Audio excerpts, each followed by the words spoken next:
Good evening, viewers. Good evening, viewers. Welcome back to Candid Talk. Today's episode is entitled History Matters. Now, all the way back in antiquity, from Herodotus to present-day Harari, now, chroniclers throughout the ages have had their own different formulations on history and its uses, its purposes. Now, while they vary from each other, the one thing that all of them have in common is the inescapability of history. And when we're talking about India in particular, recently, our obsession with the past has manifested itself in a new tenor. There have not just been revisitations, but colorations, interpolations, selective rewriting when it comes to key historical figures in the past. And this episode aims to shed new light on the vagaries of our relationship to the past. And to discuss this today with us, we have an eminent set of panelists. We have TCA Raghavan, former diplomat and a historian in his own right, and an author with many books to his name. His previous books are The People Next Door, which is around the Indo-Pak relations over the decades. The second book is Attendant Lords, an account of Bairam Khan and Abdur Rahim Khani Khanan.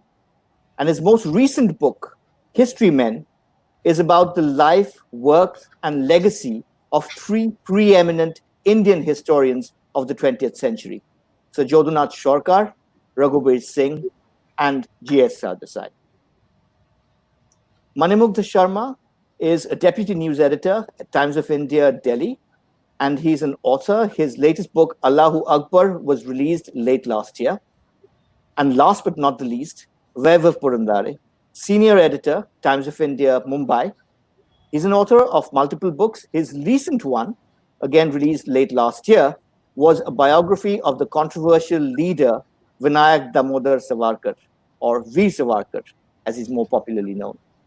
Gentlemen, a very warm welcome to the show. Thank you. Thank you very much. Raghavan, we will get started with you, if we may. Now, before you launched your career as a diplomat, as an officer in the Indian Foreign Service, you trained as an academic in history, right? And you did your PhD. So did you have something in mind? Was it kind of like a foregone conclusion that at some point you would, so to speak, return to your roots and work on history and write and research on historical topics? Well, it wasn't thought through at that time. Joining one of the civil services was what you thought about when you thought about a post-university life. And so I enjoyed studying history, and although I came to it late, but nevertheless, I enjoyed studying history for my MA, and then joined the Indian Foreign Service. I went on to do a PhD much later, some 10 years later after I had joined the Foreign Service, when I was posted back in Delhi. But I found that having a second string to one's bow, a private interest, is something which is it's wonderful. It sustains you, and it gives you something which is of your own, which is entirely private, and something which you possess and which nobody can interfere with. And over the years, I kept up some amount of interest in terms of researching subjects and getting one's teeth into a particular research topic and making it into a project. So I was fortunate that after I retired, I was able to devote more time to these projects, which I had first developed an interest in while in service, which is Abdur Rahim Khani Khanan, thereafter Raghuveer Singh and Jodhanath Sarkar. And India-Pakistan relations was a book which the publishers suggested to me. And I found it wonderful to write about something which I had been closely involved in the second half of my career. Right. Let's talk a little bit about the history men, if we will, because these are three preeminent historians from the previous century. And if you take just one of them, for example, Sir Jodhanath Sarkar, in his heydays, right, back in the 30s and 40s, he was kind of like the final word on the Mughals, on the Mughal Empire, right? And then he had a fall from grace where he had a different school let's say, the Marxist AMU school, for example. And of late, through books like yours and also, let's say, Dipesh Chakravarti's book, right, Sajjad Chokar and his Empire of Truth, the Calling of History, he is getting a bit of a second life or an afterlife, right? Why do you think it is important for us to revisit the works of these eminent historians? Why is their work still important and still relevant? Well, I think it's important because of the very strong empirical grounding uh, in their to their works. Uh, they weren't just holding forth on what their views were, or enveloping a prejudiced view of history and presenting it as history. Uh, Whatever, especially Sarkar, and Sarkar carried it to an extreme, it was deeply researched and empirically very strongly grounded. And I think if we ground our historical contests, and there are many in India, as indeed they are all over the world, in a strong empirical base, that whatever we say is based on evidence, I think it will enrich the debates, and it will also enable us to understand that in history there is not just one view. And Sarkar and Raghuveer Singh, between them and Sardesai, they had fundamental differences. Uh, Sardesai, for instance, saw the Marathas as a liberating force, which came up in the 17th and 18th century. Raghuveer Singh, for instance, saw the Marathas from a totally different perspective. He saw them as a foreign element coming into his native Malwa. Jadunath Sarkar had yet another view on the Marathas and the Mughals, but each of them was based on very strong research, and it was not just a prejudice, but it was a view which was derived from a reading of the evidence. And in the process of these different views, they came to the conclusion that yes, the evidence permits of different interpretations and different perspectives. And I think if we can take that away from these lives, that's a big plus. Indeed, indeed. Um, let's go to attendant lords as well, because when you're talking about the Mughals, there must be, for a historian, a tremendous, not just temptation, but sense of excitement to talk about, to write about the big, larger than life figures. And it seems to me that you very scrupulously avoided that and instead talked about and wrote about Bairam Khan and Abdurrahim Khan Khanan. So what guided that particular motivation, that project? Well, I was interested in Rahim because I had read him as a schoolboy. And in class 5, 6, 7 Hindi primers, Rahim is inevitably and invariably present, because his poetry is something which you can teach in a class quite easily to 5th, 6th, 7th standard students. It's much less, it's much more accessible than the other Hindi poets of the 16th, 17th centuries.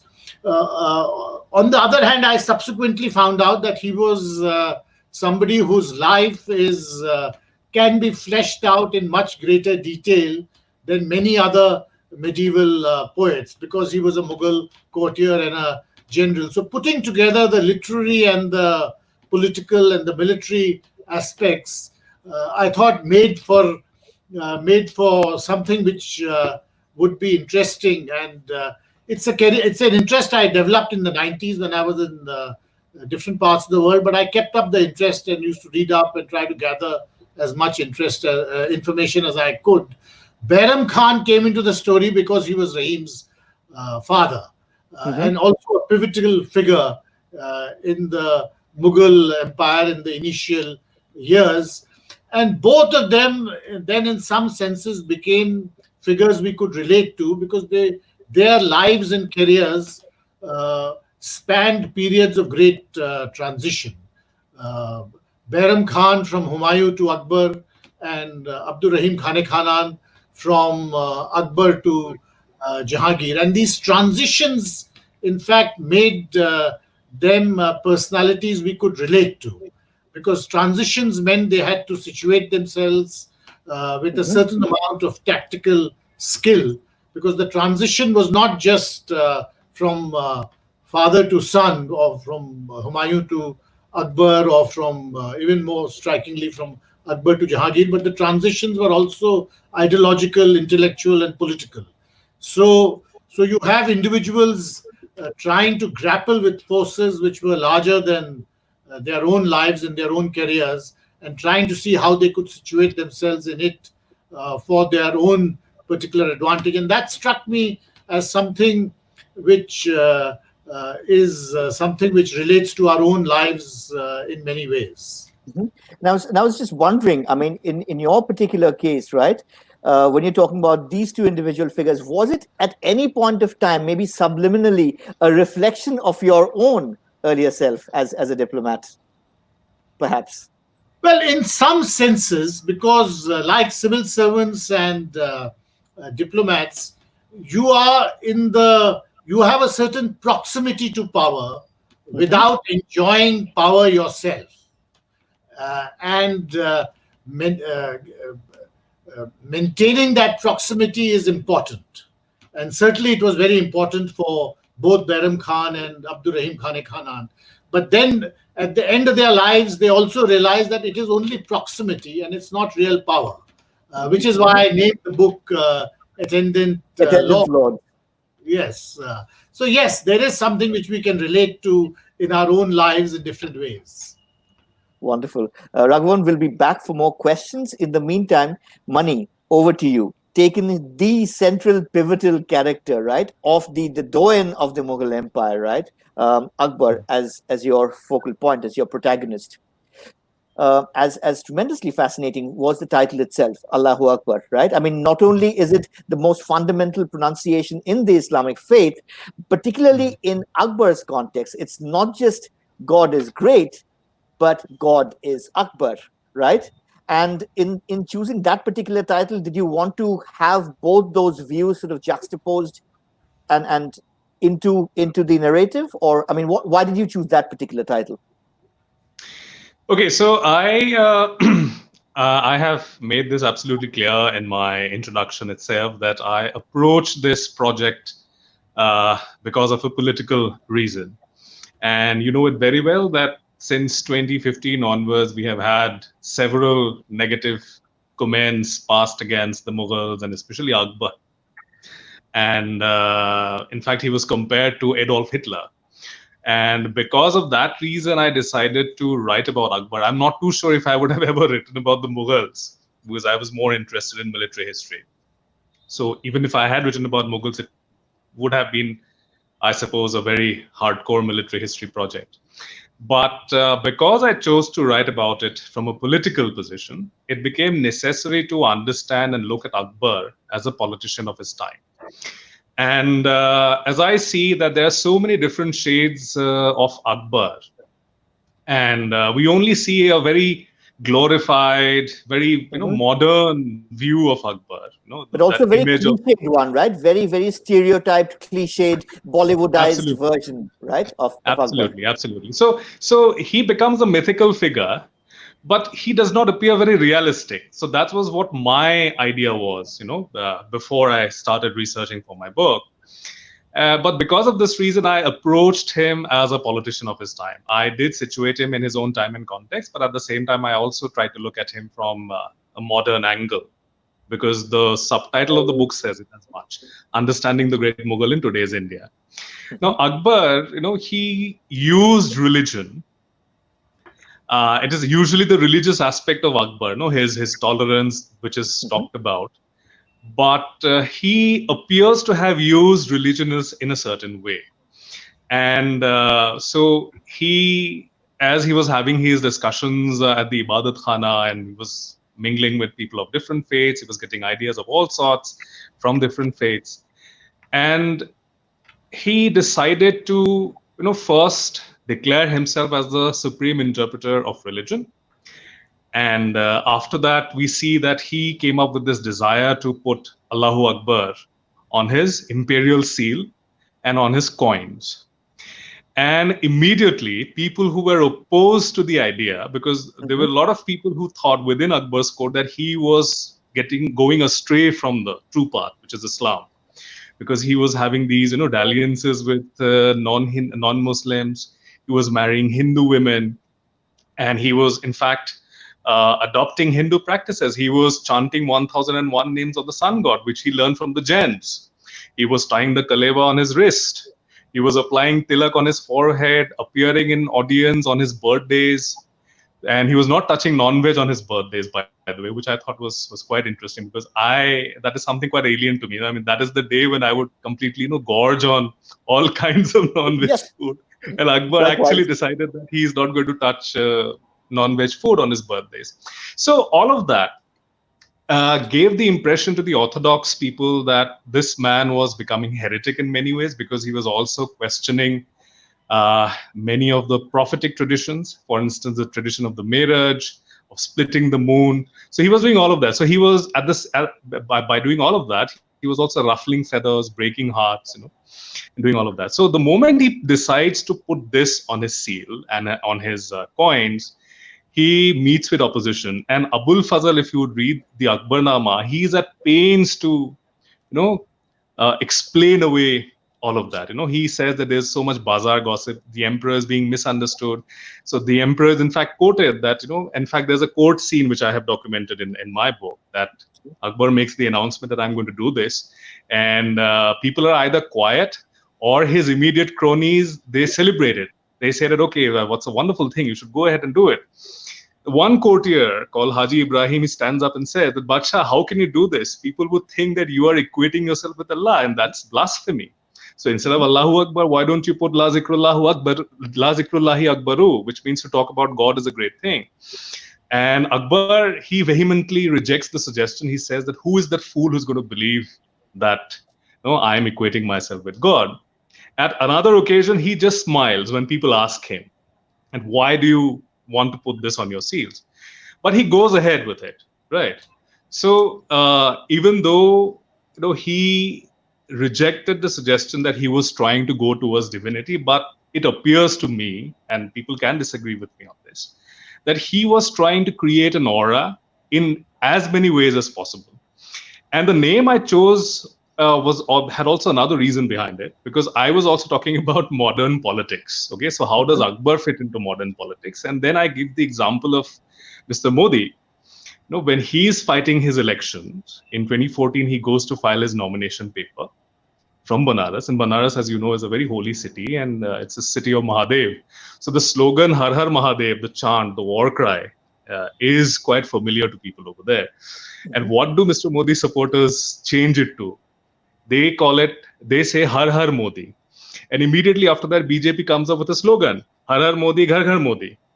So you see that although separated by several centuries, it is essentially the same thing that these two men did, to use religion in a certain way so that they could give themselves an aura, so that it became, in Mr. Modi's case, it became as if for the people, it became a sin to not to vote for this man. That was the kind of image that he was trying to give off. And the people were in fact getting that image. And in the case of Akbar, we see that, to go against the emperor is like committing blasphemy. But he meets with a lot of opposition. And because I was writing about all these other things about his life, and I thought that it's important to talk about these ambiguities about his life as well. So I thought this would make for a good title. And it was not a marketing gimmick. I just thought about it. And I don't know if it has worked, but yeah, it's out there nevertheless. Great. And not just the book, but the title itself is a cause of much, a cause of much discussion, right? particularly amongst the readers and the reviewers. Back for more, Mani. Vaibhav, in the meantime, we come to you. So your biography of Savarkar, right? It's not just timely, because this is uncanny, right? Because if you talk about last year, we had all of these biographies, and sort of modesty precludes me from talking about mine here. But we have Akbar, right? We have Savarkar, and we have so many others that have come up in the last year itself, either talking about pivotal episodes like, let's say, the Battle of Plassey, or pivotal figures in Indian history, be that in the early modern period, medieval period, or 20th century. So was there a very conscious choice in the subject when you said, all right, I am going to talk about Savarkar? What was the motivation behind that project? Savarkar is, Avik, as you know, one of the most controversial political figures in India today. And he is far more prominent in India's national life than he was at several points in his own checkered career. In fact, when he died in the year 1966, he was on the fringes of Indian politics, on the fringes of national politics. And his name had been tainted by his arrest in the Gandhi assassination case. Hindutva had not emerged as a political phenomenon at all. Nehruvian dominance was complete, and it was assumed that he would remain in political obscurity forever. But after the Hindu nationalist phenomenon became prominent in the 1980s, his name started slowly emerging, and it has emerged very powerfully in the last 5 to 6 years, especially because of uh, the fact that his name has been invoked by the present ruling dispensation and their ideological gurus, and equally because there have been very sharply polarized views on the subject of Savarkar. So, for instance, Narendra Modi, the Prime Minister, goes to Kalapani, sits there in a very meditative pose, Stance, yes. and looks at him as as a figure of inspiration. And on the other hand, Rahul Gandhi says he's a traitor and he was never a freedom fighter. Now that made me immensely curious about the fact that there was no decent biography of Savarkar out in the market for the for readers in India since 1966, when Dhananjay Keer wrote his autobiography or his biography in English. Uh, and I had been mulling over this uh, point for some time. But the more sharply polarized the views grew around Savarkar, the more I was convinced that this man needs a biography. A fresh look at his life is very much necessary. And on account of various questions, for instance, what is his status as a freedom fighter? Did he write those mercy petitions to the British, which he has been accused of writing? What about his Hindutva? Is it divisive or is it inclusive? There are very sharply polarized views on that too. What about his opposition to Quit India, to the Quit India agitation? Does it make him a British collaborator? Because there is one section of politicians which have called him a British collaborator for that. And what about the charges framed against him in the Gandhi assassination case? So these are very critical questions to which people are getting very sharply polarized views, and very selective. There has been a very selective interpretation of events. He is a personality who has been colored, interpreted, and presented in different ways, either by accident or by design. So I felt the need to throw light on the life of this man and illuminate the truth, because the people need to know the truth. What is the truth of the matter? And I must tell you the immediate trigger for me writing this book. Some years ago, I read in a news magazine that Savarkar had apologized so many times to the British so that he could get out of Kalapani, out of the cellular jail at Port Blair, and he tried to hide this fact all his life. Now I knew for a fact, having read his Maji Janma tape, which is a book on his years in the cellular jail, that he had actually himself written in the book that he wrote mercy petitions and to the British. So there was absolutely no attempt to hide the fact that he had written mercy petitions there. And the second trigger was a Marathi piece which claimed that Savarkar never wrote these petitions. So one was a left-wing view and the other was a right-wing view, and both views were wrong, because Savarkar had not tried to hide the fact that he wrote. He had never tried to deny or no, in fact, in the year hide the fact he did. in fact, in the year 1927, 1928, the book is published, Maji Janma Tape, and he has quoted extensively from his mercy petitions in that book. So it was out almost a century ago. So the historian, the so-called historian, was who was claiming that he tried to hide this was absolutely incorrect. He has not read the Marathi sources at all, or but this book has been translated into English as well, so he hasn't read Mhm. those sources. And on the other hand, the right winger who was writing in Savarkar's mother tongue Marathi and claiming that he never wrote anything of the sort was also not true, correct. Both were inaccurate.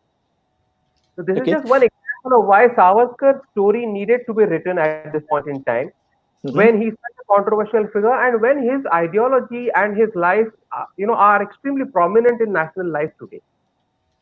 Absolutely. Talk to the viewers as well in terms of the Hindutva as he proclaimed it, as he envisioned it, and the Hindutva that we see today. There is a clear equivalence that's made, but people who have read the original text know that Mhm. it's clearly not the case, right? So tell us about that. Well, there are similarities Mhm. between Savarkar's Hindutva and the RSS's Hindutva, and there are sharp dissimilarities between the two ideologies. The similarities are in the fact that in Savarkar, in his tract, his original tract, Hindutva, Savarkar wrote that the Hindus constitute a nation, and he left out of the ambit of Indian nationhood the entire Muslim community.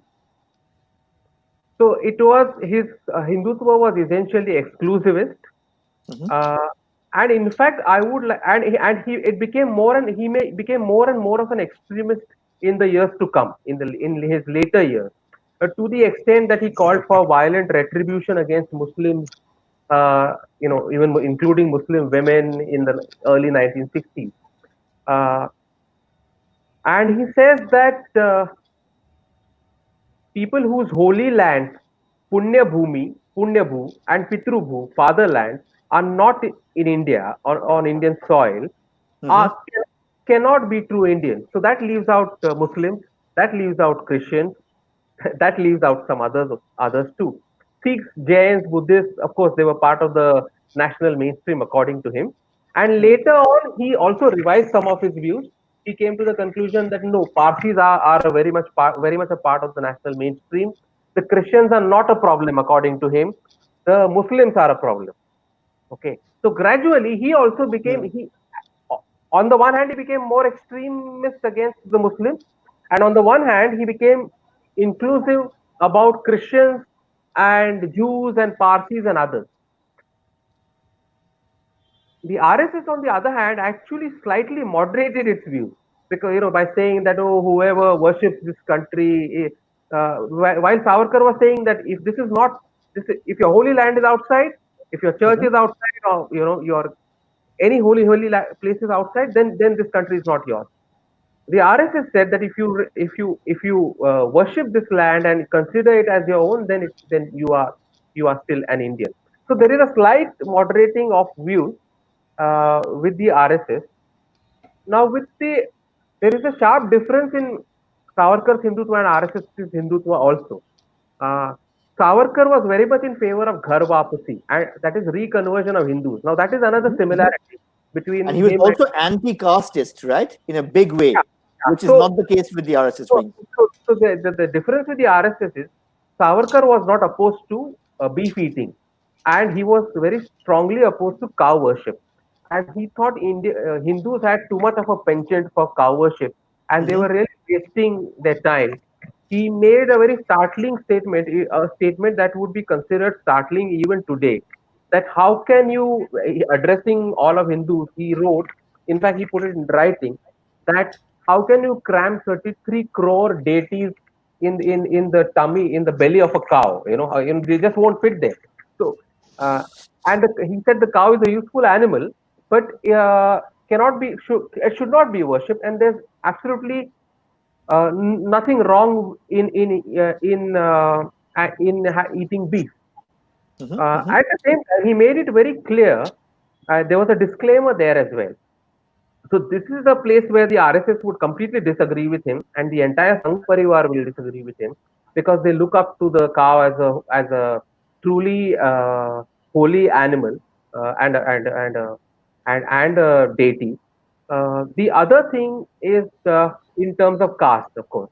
First the disclaimer. The disclaimer in cow worship was that if the Muslims kill the cow deliberately to spite the Hindus, then he has a problem with it. And he tells the Hindus that cow worship is one of the reasons you are very weak.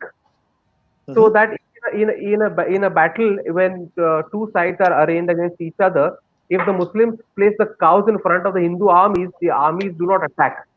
So what his argument was that you kill the cows if you want, but go and then kill the enemy. But the Muslims are taking advantage of the fact that you do not kill the That they're cows using that as a shield, as a right? shield, To and then avoid and then their you are front tracks. and Yeah. then you're getting destroyed in the process because you refuse to attack the cow, or kill the cow. So these are very extremely interesting and views, self-contradicting in his own way, complicated in his own way, uh, and he was stoutly. One very good thing about him was that he was completely opposed to the caste system. Of course, one of the reasons about his was that his quest for Hindu unity meant that he had to oppose the caste system. But at the same time, those who know the history of Western India and the history of social reform know that the opposition to caste was not limited only to that. It was a genuine opposition to caste and a genuine opposition to untouchability and even some of the rituals associated with caste. He did not, he ensured that his son did not undergo the sacred thread ceremony. He did not follow any ritual. He was a complete atheist. Now, this is in complete opposition to what the RSS stands for. He was not into worshipping at all, in fact. So, his Hindutva is completely political. It is not religious at all. And the RSS's Hindutva is religious as well as political. So that's the big difference there. And the Absolutely. RSS has not really been anti-caste. They've been known to be casteist, and Exactly. they have lately been inclusive. In the last few decades, they have done social engineering and But included. but again, I mean, to a large extent, that has been kind of sort of window dressing, not deep in the sense as Yes, Savarkar, where he institutes a temple, a separate temple, where people correct. across castes will sit down together, congregate together, and most importantly, have a meal together, right? And he would join them in that, right? Absolutely, absolutely. And he gets a mahar, for instance, to install the Ganpati idol in one of the temples. Which Mhm. is what Ambedkar also initially believed in. But Ambedkar, of course, moved away from Hinduism altogether later and said that this temple entry and stuff like that was of absolutely no consequence. Absolutely, absolutely. Now, So this is really in Savarkar's anti-caste views with Ambedkar, but of course they do go in different directions after a certain point in time in the 1930s. absolutely. So Yeah. these are really useful insights, which I think the users, the viewers today would be taking away, because not too many people know about this. People always equate Savarkar with Hindutva, Savarkar with RSS, and it's important to Savarkar see was that. never very interestingly. Sorry, Avik, I'm Yeah, just to complete what I'm saying. Interestingly, now that you mentioned it, Savarkar was never a member of the RSS. exactly, And indeed, and indeed. what people don't know is that he said very famously that the epitaph of the RSS worker is that he was born, he went to the Shaka and he died without achieving anything. Now that's a very harsh comment to make, and a comment that the RSS would not take lightly at all. So he was very strongly critical of the RSS. He had excellent relations with Hedgewar, who drew Mm. inspiration from Savarkar's work of Hindutva, but he never had smooth relations with Guru Golwalkar, whom he thought was some sort of an impostor with his very cultivated saintly sort of image with that beard of his. He never took a liking to Golwalkar. Yeah. So there were tensions in the Hindutva family in that. Mhm. Indeed. Raghavan, we come back to you, and I'm going to segue into some of the questions that we're getting from the viewers. this is around, you mentioned, right, across all three people, Sardesai Singh and Sarkar, there was this fidelity towards the truth, towards authenticity, and there was this constant striving for primary sources, for empirical research, right? How did you go about doing your research for your books? Well, you see, unlike most Indian historians or the great Indian historians who have not left very much details about their own intellectual development or their lives, in the case of these three, we are very fortunate that there is a great deal of material. Some of which is published, some of which is not published, but it is available. So I was able to, I got interested in these three characters because of coming across their letters and correspondence, some of which had been published. And later I was able to see many of the unpublished sources, which are primarily in the National Library in Calcutta, to some extent in Pune, in the Deccan College, and finally in Raghuveer Singh. Raghuveer Singh was the Maharaja of a small state in what is now Madhya Pradesh, and he converted his palace into a research library. And it's like, it's more of an archive, in the sense Raghuveer Singh never destroyed any piece of paper which came to him. So it's a vast archive, and which you can use for, of course, the study of medieval Indian history, but also for reconstructing parts of Raghuveer Singh's life.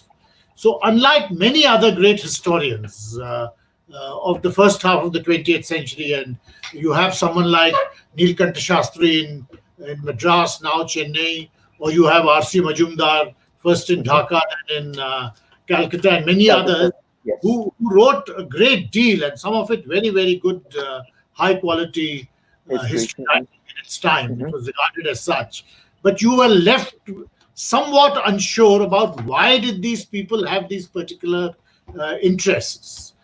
In the case of Sarkar, Sardesai, and Raghuveer Singh, you can actually pose these questions, that why is he studying this particular, why is he writing a book on this?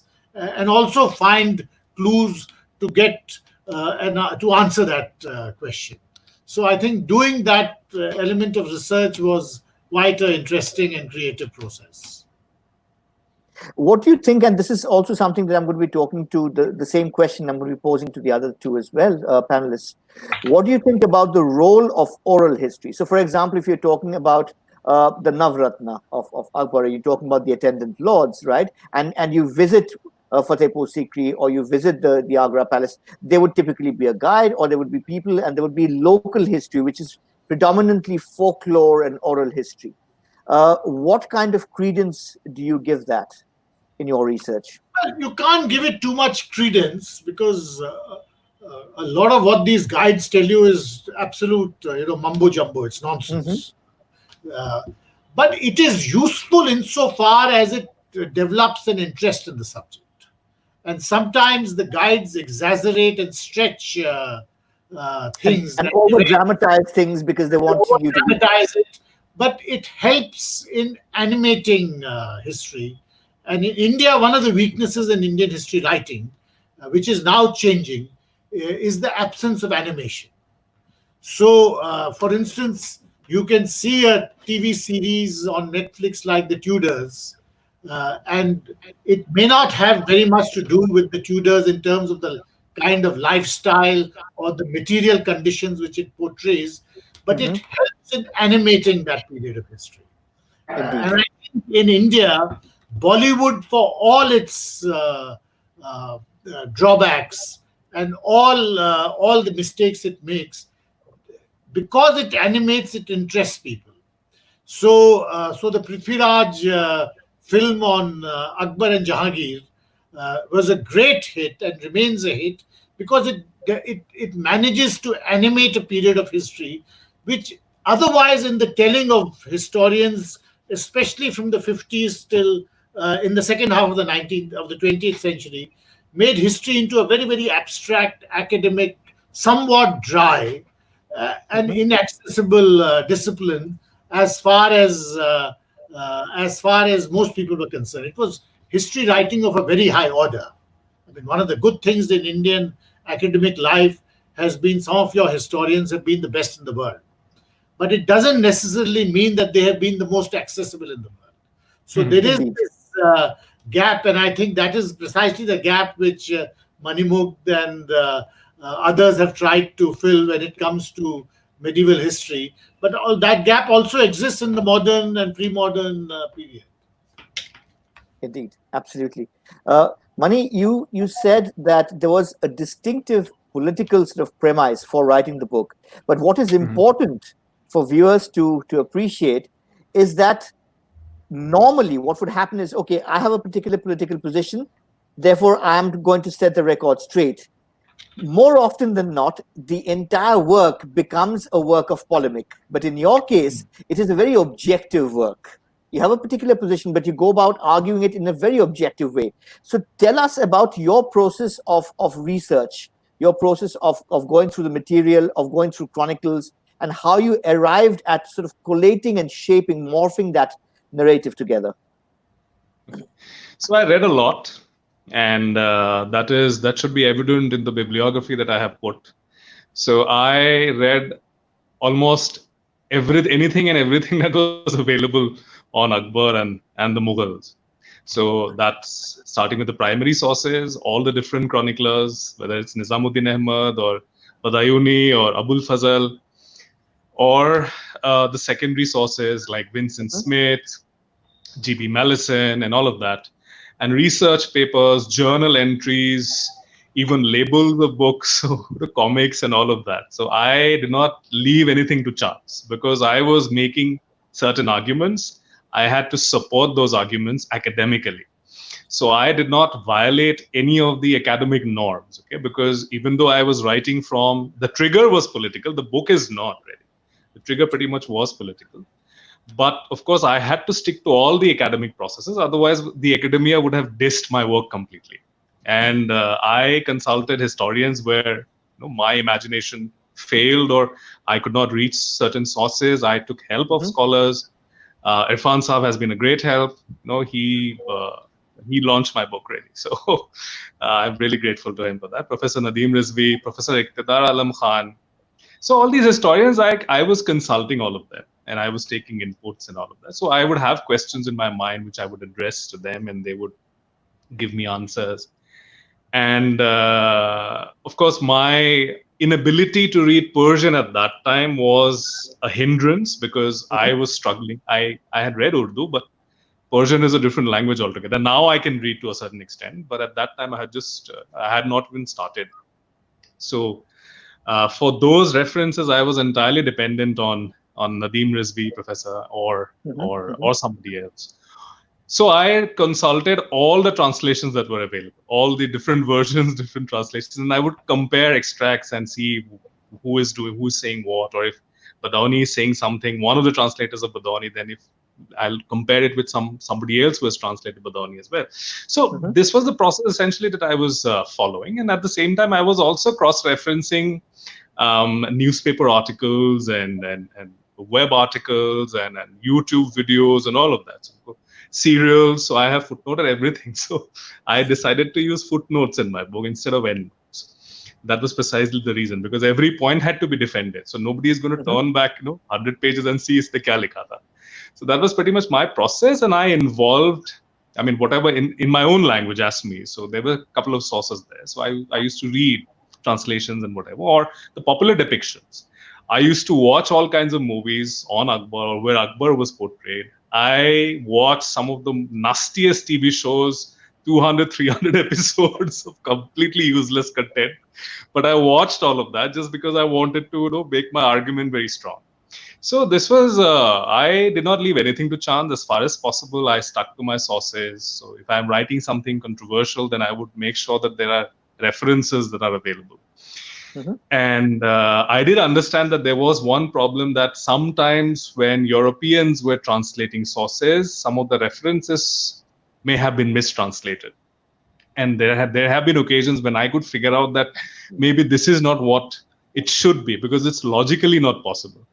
So I would then consult other historians and then ask them, or if there are other translations available, like I said. So I pretty much ensured that all the ground was covered. So if I was, that also meant that reading speeches of different political leaders. So that was again something which you would not imagine any author doing for writing a biography of Akbar, but I was doing that as well. So it was a fun experience. It was very labor intensive, yes. So that it did create problems for me on a more personal level. But at the end, I think I was successful because at one point I thought that maybe I won't be able to finish the book because there's so much to support, there's so much to write, so much to read that it's not going to be possible. So I had to draw the line somewhere. So which I did, thankfully. And right. So Mani, quick couple of questions here on Akbar. The first is you talked about the three primary contemporary chroniclers during his time. So Abul Fazl, who is clearly his close friend, his confidant, his panegyrist. Then you have Nizamuddin Ahmad, who is kind of sort of in the between, it's sort of middle of the spectrum. And then the other end of the spectrum is the invective-filled account by Abdul Qadir Badauni, right? And Badauni is so infused with invective, right, that it cannot even be published in his lifetime, or in the emperor's, in fact, right? So when you read sometimes the conflicting sort of narrations about maybe the same kind of an incident, how did you present all three of them, or did you collate each of them and arrive at your own version of this is possibly what would have been the truth?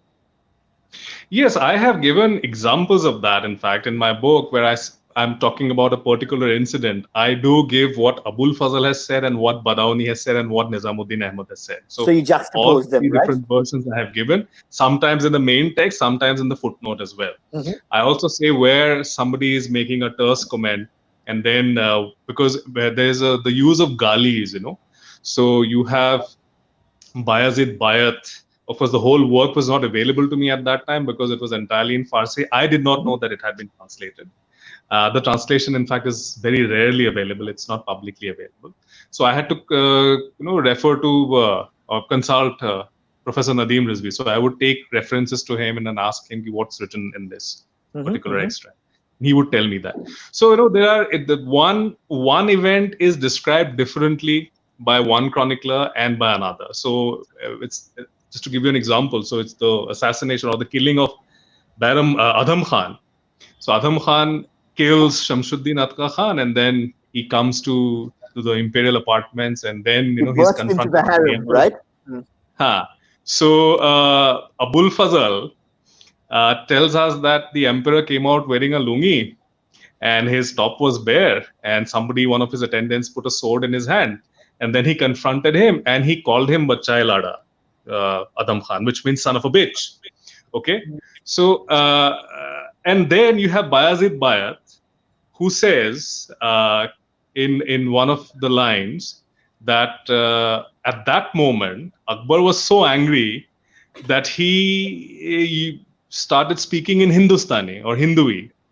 Hazrat Bazaban Hindui Farmudan ki and I'm censoring that gali. Chera atka mara kashti. So the emperor essentially abuses him, and he uses a very modern Hindustani gali. Okay, so and he uses that for Adham Khan, and then whatever happens after that is very well documented, and in fact there's no disagreement that he was thrown off, defenestrated. But we see when Gulbadan Begum's account is translated by Annette Beveridge, and this is in the early 20th century or perhaps late 19th century, early 20th century. Early 20th, yeah. Yes. So, and then she talks about this particular episode, and then she writes a footnote where she says that, some people have talked about Akbar using expletives, but Akbar being such a chaste and refined man, he would not have used these galis. So we should ignore all of that. So I found that very fascinating because you are ignoring two primary sources, and then you're saying that because you are bringing your Victorian sensibilities there. So for Annette Beveridge, it was difficult to accept. Or possibly in her case, Edwardian sensibilities and sort of prudishness. Exactly.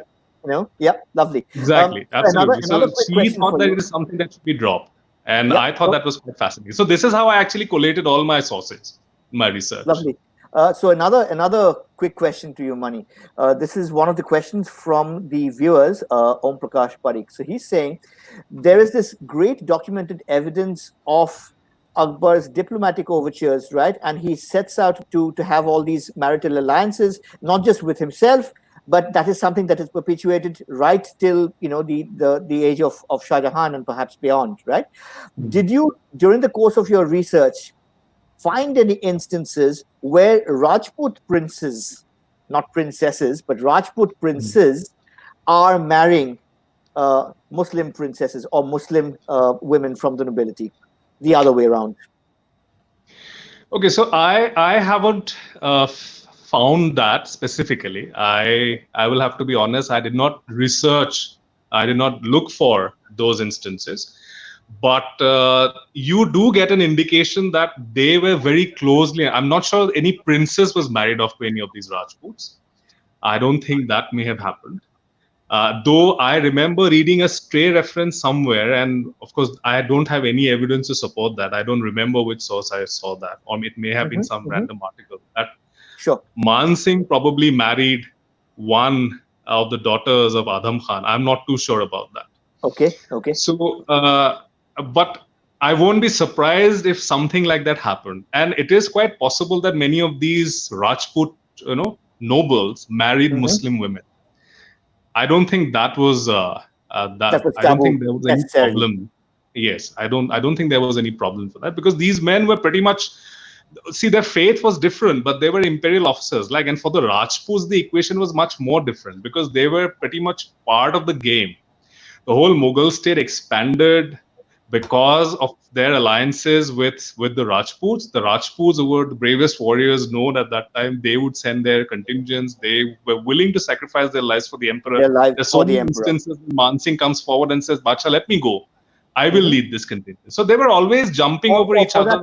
Or for that matter, Birbal, who was never born or trained professionally as a general, and eventually dies in military campaign against the Afghans in the service of the emperor, right? And the empire. Right. And most of them were military officers. So the whole Mansabdari system was a military bureaucracy, right? So you had to, those who were not part of the military system, they would only have their Zat ranks, and they were in the clerical positions. But even somebody like Todarmal, who essentially rose from a clerical position, who was with Sher Shah Suri, and then eventually he was brought in by Bairam Khan, and then he became part of the Mughal Mansabdari system, rose to be a very senior official.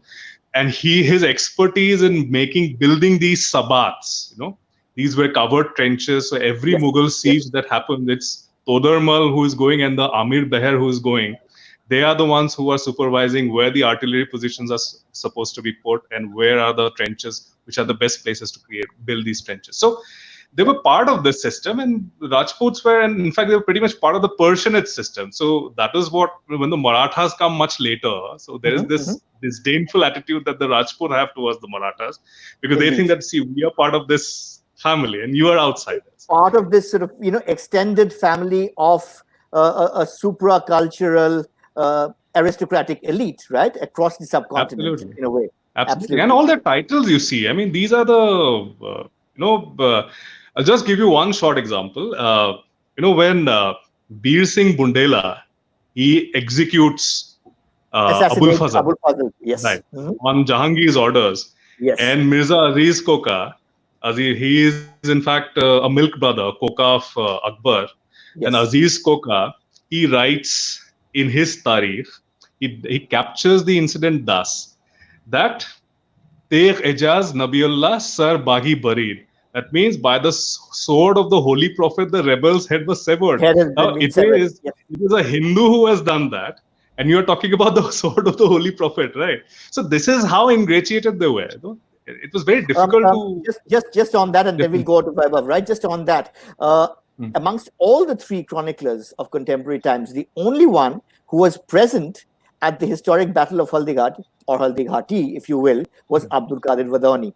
And he, in that one rare instance, praises the generalship of Man Singh. And he says that a Hindu has wielded the sword of Islam. Absolutely. He right? says that. So that was very interesting.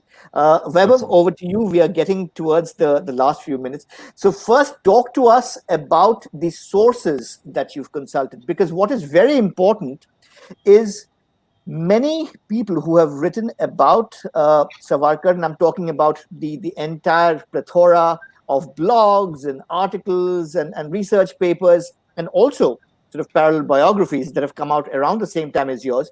They have used translations. Most of them have not gone into every single letter, every single correspondence, every single treatise that uh, he had written, that Savarkar had written in the original Marathi. And that is what you have done. So talk to us about your process of research.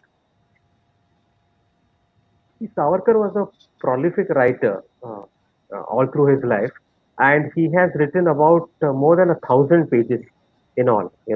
It's works of history, it's works of fiction, it's plays, poetry, drama. I mean, everything, just about everything. Mhm, Essays as well. So I looked at every page in the original Marathi and I have sourced from the original Marathi. The reason for that is I did look at some of the translations to see how they were. So of course I would any day read the original Marathi over that to rely on that. But mhm, uh, I also found out that the translations were extremely archaic and dense and written in a way that was not understandable to the modern day reader. They were 1920s and 1930s translations. uh, and they sometimes do not get the spirit of the word right, or they're extremely dense, and he has a certain style of writing. So I looked at those 1,000 odd pages of his own writing, mhm, uh, of the writings of his contemporaries in Marathi, like Lokmanya Tilak, for instance, wrote about Savarkar in his newspaper Kesari. Others wrote about him in the Marathi media in favor of Savarkar and also against Savarkar. So Shivram Pant Paranspe, the card editor, one of the pro-revolutionary editors of the Marathi press at that during that period, wrote about Savarkar and encouraged him as a revolutionary. On the other hand, Prahlad Keshav Atre or Acharya Atre, who grew up idolizing Savarkar as a revolutionary, very mhm, severely attacked him in his later years as the Hindu Mahasabha leader in his Marathi newspapers, Atre's papers. And Atre mhm, was a mhm, campaigning journalist. So his contemporaries in Marathi also have various views about him. You know, uh, Senapati Bapat, for instance, starts off as a huge admirer of Savarkar and as a revolutionary, and then goes on to become a follower of Mahatma Gandhi and a Gandhian. Interestingly, a lot of the Bengali revolutionaries whom Savarkar was associated with and with whom he spent close to a decade at Kalapani have written extensively about him. For mhm, instance, these sources were in English and in other languages. I had to look up those two. For instance, Aurobindo Ghosh's brother Barindra Kumar Ghosh, who was with him at Kalapani, has written about him in his book, his impressions of Savarkar, how the Savarkar that comes across in these books of the Bengali revolutionaries is a big hero. He mhm, is a mhm, genuine freedom fighter. He is in fact they look up to him as a revolutionary hero, and he is one of the pioneering and fearless anti-colonial agitators, and a man considered extremely dangerous by the British. So Ullaskar Datta, who was also another Bengali who was in Kalapani with Savarkar, has written in glowing terms about Savarkar, and so mhm, many mhm, others as well. So I had to look up their works too. I had to look up some of the British records because Scotland Yard, CID in Mumbai and Scotland Yard in London were trailing him in the first decade of the 20th century, and they have kept records of their trails of mhm. this revolutionary who according to them was trying to incite Indians to some sort of rebellion at the India House in London, as Right. well as hometown in Nashik when he was in college here. Mhm, So I had to look at the British records. There were very fiery debates on Savarkar in the British Parliament when he tried to escape at Marseille and was rearrested and this big issue which became a Kulbhushan And then that full blown trial, right? kind The of public issue trial. at the International Tribunal at The Hague, and there were pieces written in the French media about. I had to look up those pieces as well. The British conservative papers considered him a very dangerous fellow who ought to be arrested immediately because he's creating too much trouble at India House. So the conservative papers are writing about him. One of the founder of the British Labour Party, Keir Hardy, writes about his case. Lord Morley writes about his case at The Hague, says that he should be released. He's entitled. In fact, interestingly, Morley is against his rearrest on French territory. He's saying he is actually entitled to political asylum, but the rest of the British establishment does not agree with him. So Lord Sydenham, who was governor of Bombay, writes about him. So I had to look up all these records. Interestingly, when he was at Kalapani, among the guys who said that he should be released immediately was a certain Winston Churchill, and a very arch imperialist. But of course, he was saying release him out of sheer contempt. You know, why make a big fuss about this person? It's just really. So there were multiple sources. Yeah, uh, very importantly, people like Mahatma Gandhi, their correspondence with Savarkar, with the Savarkar brothers, and with uh, you know and with his brother Babarao Savarkar and some of Savarkar's followers. The whole debate So, that so Vaibhav, anecdotally, right? Speaking of Mahatma Gandhi, and the first time that these two people meet is yeah in his dorm, right, in his room, when both of them are in London, right? And Savarkar is he's making prawns, or a prawn curry. If I so, why don't you relate that particular anecdote? so I feel Avik, that anecdote is a completely apocryphal one, which some publications have, in fact, some international publications have discovered it, and it is completely non-existent. Okay, This so-called episode where Gandhi is, he he's Savarkar. invited to dinner, right? Yeah.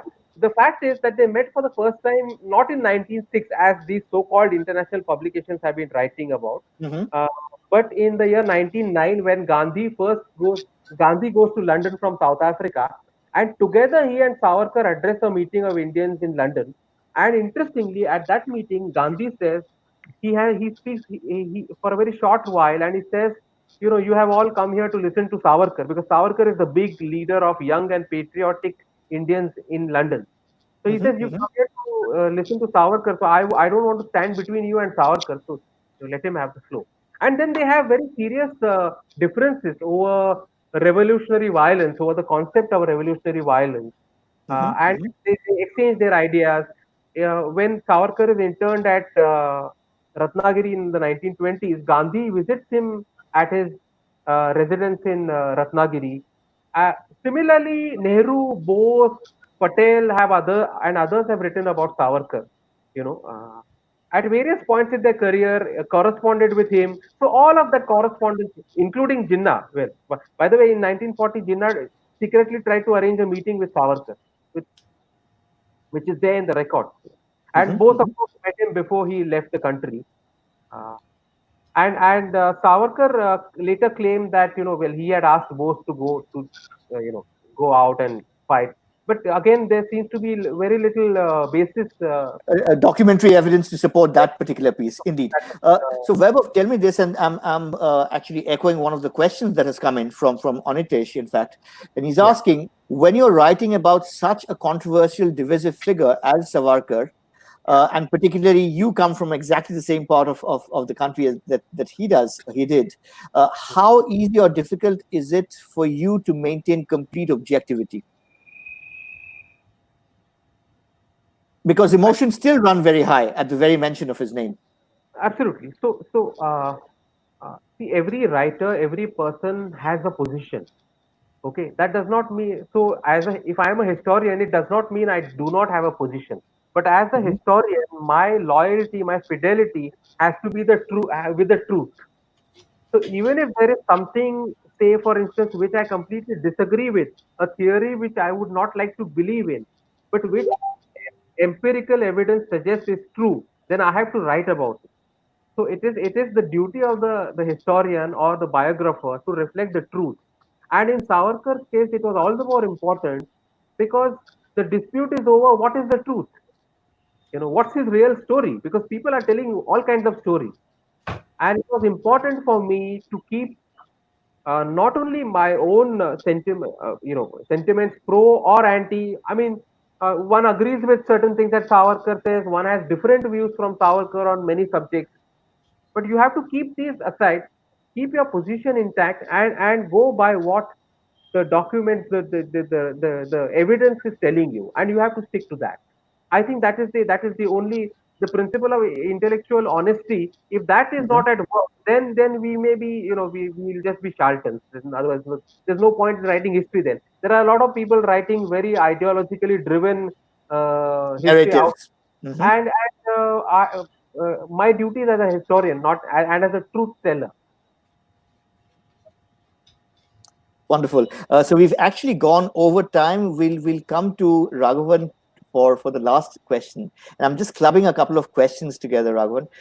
One is again going back to uh, something that we talked about, that Indian historians, particularly in the 20th century, have done tremendous amount of empirical research, groundwork, and you gave the example of Sajodhanath Sarkar. So, for example, Sajodhanath Sarkar, it's well documented, would actually go and visit the battle scenes, so the Battle of Dholpur or the Battle of Samugar, before he actually would write them, as part of his accounts. Um, how do we? But many of these accounts uh, are challenged because they're not necessarily very accessible. They're not necessarily very engaging to the general readership. So, as historians, what could be some of the good ways of making history not just appealing but very accessible to the general readership? Because a lot of people are genuinely interested about history. Well, Sarkar was very accessible. Many of his books remain in print. His Mhm. biography of Shivaji, enormously controversial in that time, remains in print. His Fall of the Mughal Empire remains in print, and it sold in his lifetime, editions after editions. I mean, he had a print run which many people would envy today. But Mhm. certainly, academic history of a later generation has ceased to be accessible, primarily because it is trying to match itself against standards which are set in Western universities, and they are very high standards. So uh, there is an intermediate space, and I think this is where biography plays a very important role. I think biography makes history much more accessible. And certainly now that more biography is being written in India, and there are certain figures, I mean, Savarkar is one. Uh, Jinnah, there have been a number of new biographies. There's one recent one out. I think it does make for better understanding of that historical period. I mean, Savarkar, we were talking about. Savarkar in the first decade of the 20th century, till the time he goes to Kalapani, is quite a different character, Mhm. because his history of the mutiny of 1857 is not Hindutva at all. It is in fact, on the Very contrary, inclusive, right? He a talks about, platform. he calls it the first national war of independence, right? Right, where Hindus and Muslims fight together. So something happens to Savarkar. Now Jinnah is again very similar. Till Yes. 1919, he is the ambassador of Hindu-Muslim unity. Mhm. Something then changes. So clearly, what was happening was that there was a tremendous churn in Indian society, and that led many people to change. Biography enables people to access that churn uh, uh, in a way which enables a better understanding both of that time and also of our own churn today, because certainly we are in the midst of major political, social, and economic change. So there will be fundamental questioning of older views and older beliefs. So I do think biography plays an important role in making history accessible to a wider public. Having said that, yes, it is true that some historians, the way they write, are much more accessible than others. Savarkar was a outstanding example of a otherwise uh, scholarly academic historian having a very wide readership, and perhaps there are examples later also. But on the whole, Indian history writing especially in the 70s, 80s, and 90s, tended to focus more on the academic world rather than on the general reading public. Indeed. We've actually gone well over time, but I, for one, certainly didn't see the time pass all these 70 plus minutes. I think there have been a tremendous number of questions and comments from the viewers. We haven't been able to take all of them. I think one of the best things that we got was somebody saying, can we have a part 2, please? I think that's one of the best things to be said for a session like this.